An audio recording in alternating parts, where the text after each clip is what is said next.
감사합니다.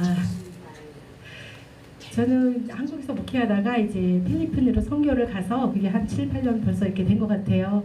그 선교를 하다가 코로나로 들어와서 또 이제 작년부터 코로나가 끝났을 때 이제 코로나로 들어와서 저는 어깨에 수술을 하고 또 한쪽 어깨 회전근개가 3개가 파열되니까 한쪽이 힘이 없잖아요. 그러니까 한쪽으로 실구러져서 또 넘어져서 또 골절이 되고 그런 악순환 속에서도 이제 비행기가 딱 열려서 필리핀을 다니면서 1년 동안 이제 선교를 했고 그리고 이제 올해 이렇게 선교를 갔는데 저는 제가 아프고 저만 힘들어서 그냥 저밖에 몰랐던 것 같아요. 근데 이제 저의 남편도 필리핀에서 들어와서 처음에는 아킬레스 건을 수술을 하고 그 다음에는 이제 뭐 남의 집 살이하고 선교센터 집이 없으니까 막 돌아다니면서 여기저기 생활을 한 집에서 이렇게 밥을 해먹고 사는 게 아니니까 둘 다 그러다 보니까 못 먹어서 이렇게 그 덩치가 막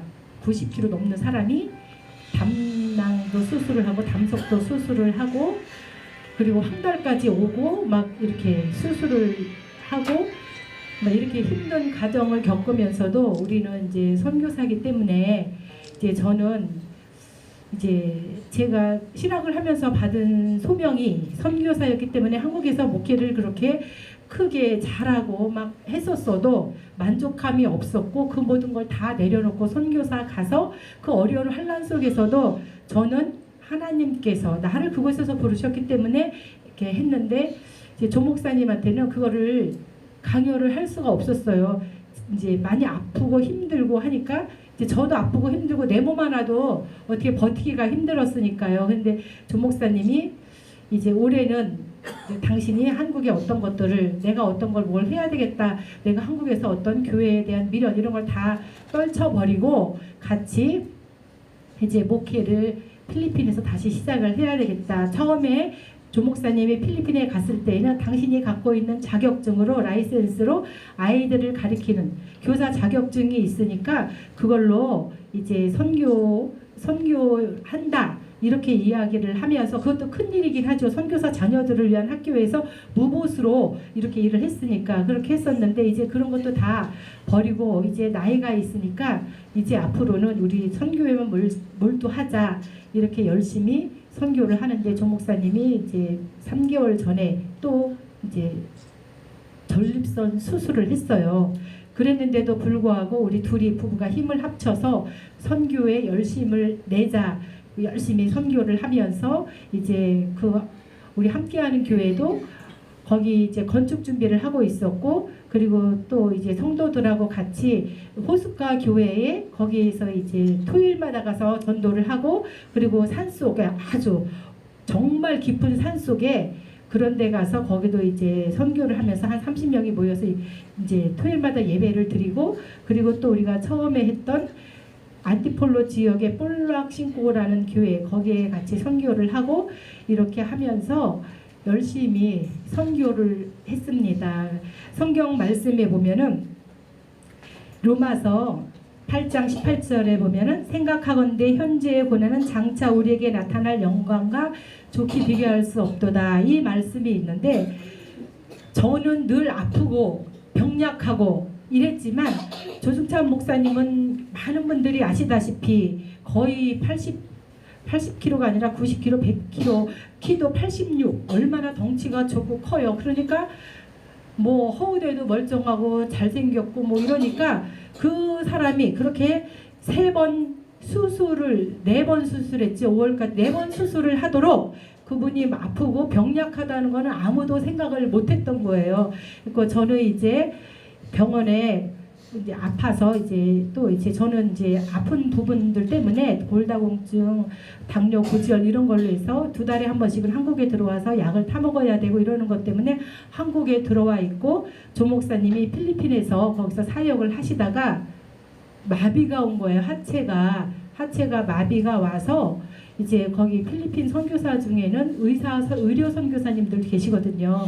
그 의료 선교사님이 계셔서 그분이 응급 조치를 해갖고 앰뷸런스를 불러야 될 형편인데 응급 조치만 해갖고 이제 거기서 앰뷸런스를 타고 한국에 들어왔어요. 한국에 들어와서 제가 공항에 마중 나가서 이렇게 들어왔는데 우리 줄밖에 둘이 기도하기에는 너무 힘드니까 우리 기도 부탁을 하자. 중보 기도를 내놓자 이랬는데 조 목사님이 기도 제목을 내놓을 수가 없다. 우리가 기도 제목을 내놓고 기도해달라고 하면 자기가 아픈 거를 알면 뭐 그냥 우리가 그렇게 대단하게 막 파송해서 후원하고 이러는 그런 막 몇백만 원씩 받는 이런 거는 없지만 그래도 그나마 몇 푼 들어오는 그 선교라도 끊어지면 우리는 선교를 할 수가 없다. 그러니까 그냥 우리 둘이만 기도를 하자.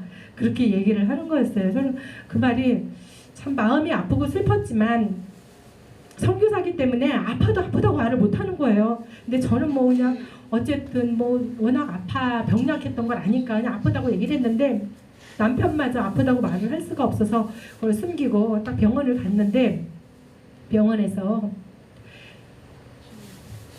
처음 들어본 후종 인대 골화증이라는 병이에요. 그 병인데 대학병원에 가라. 이거는 웬만한 병원에서는 할 수 없다. 그러는 거예요. 그래서 길병원에 갔더니 거기에서 빨리 수술하지 않으면 전신마비가 온다는 거예요. 어차피 수술을 해도 전신마비가 오는데 그렇지 않으면 마비가 와서 빨리 죽을 수가 있다. 빨리 수술을 해야 된다. 그렇게 이야기를 하는데 그러니까는 들어온 게 6월 11일 날 들어왔는데 그 빠른 날짜가 7월 초가 되는 거예요. 그래갖고 여기저기 막 병원을 어차피 대학병원급을 가야 되는데 할 수가 없어서 이제 조 목사님 인맥을 통해 갖고 이제 서울에 있는 그 병원에 가서 수술을 했어요. 그러니까는 20날 입원을 해서 21일 날 목요일 날 입원을 해서 금요일 날 수술을 했는데 가장 우려하고 염려했던 전신마비가 온 거예요. 알고 있었지만 그 전신마비가 돼서 입만 말만 하는 그 모습을 보면서 그래도 우리 얘기하자. 기도 제목 내놓자 그랬더니 안 된다고 그 말을 할 때 얼마나 정말 슬펐는지 몰라요. 그냥 아프면 아프다고도 말할 수 없는 것이 그러니까 선교사님들이 그런 얘기를 할 때는 남의 일이니까 그래 아파도 참고 배고파도 참고 우리 선교사들은 그렇지 뭐 이렇게 생각을 했는데 그것이 우리의 일이 되고 우리의 현실이 되니까 그 현실 앞에 너무 기가 막힌 거예요. 그리고 수술비는 얼마 정도 드냐 그랬더니 2천만 원 정도가 든다 그러더라고요.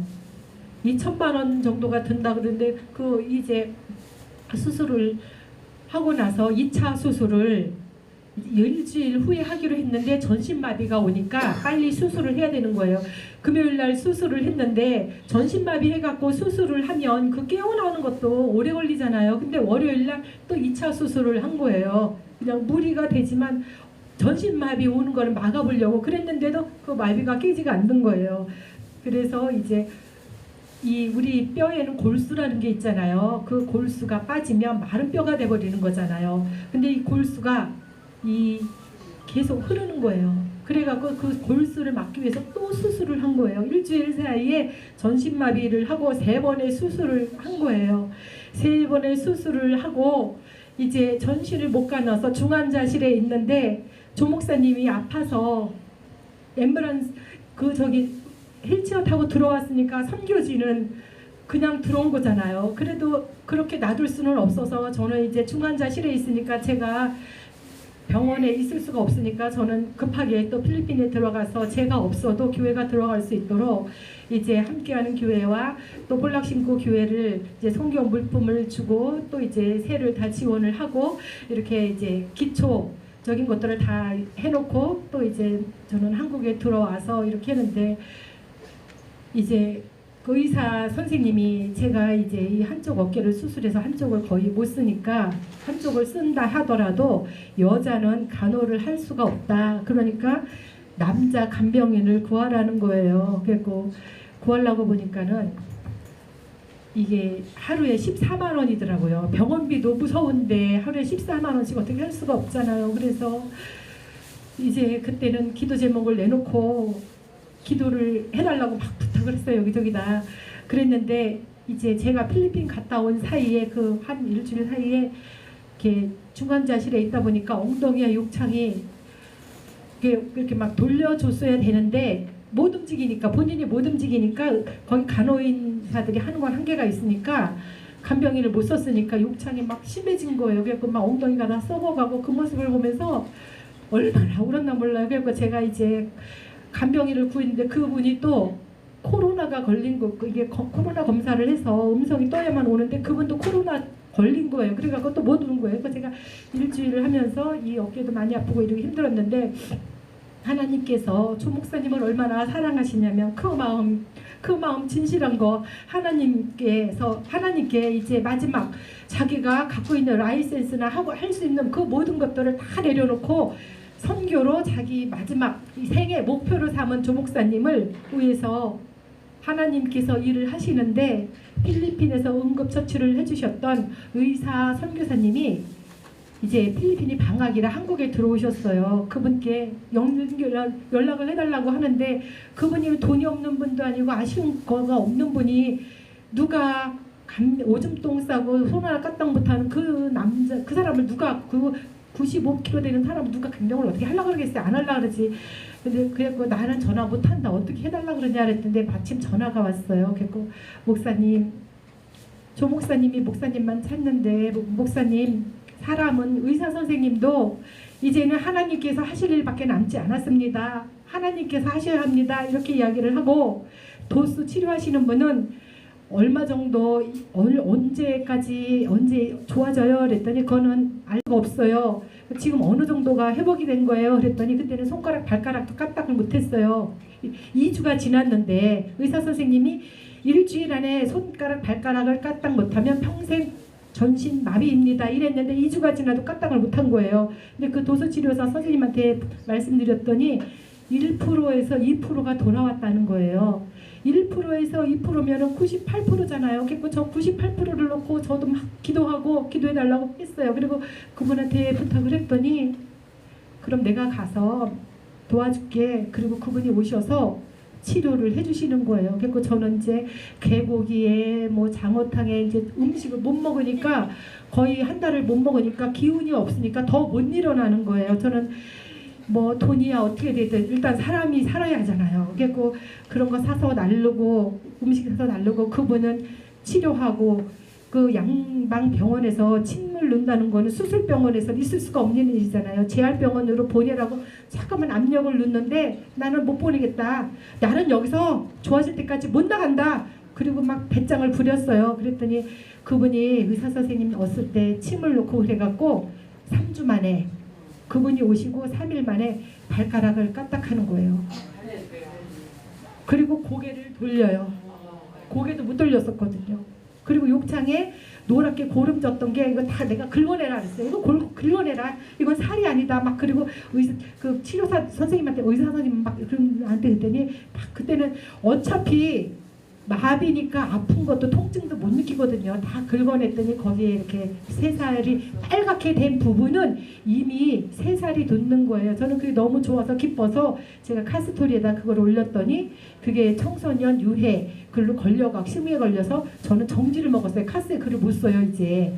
그렇게 일주일 정지를 먹었어요. 근데 저는 기뻐서 기도해 주신 분들한테 감사하다고 글을 쓴 건데 그런 상황이 됐어요. 근데 그분께서 지극정성으로 24시간 돌봐주시니까 이제 다리에 힘이 좀 생겨서 이렇게 했던 사람이 이렇게 조금 이렇게 움직이고 이렇게 손을 이렇게 조금 드는 거예요.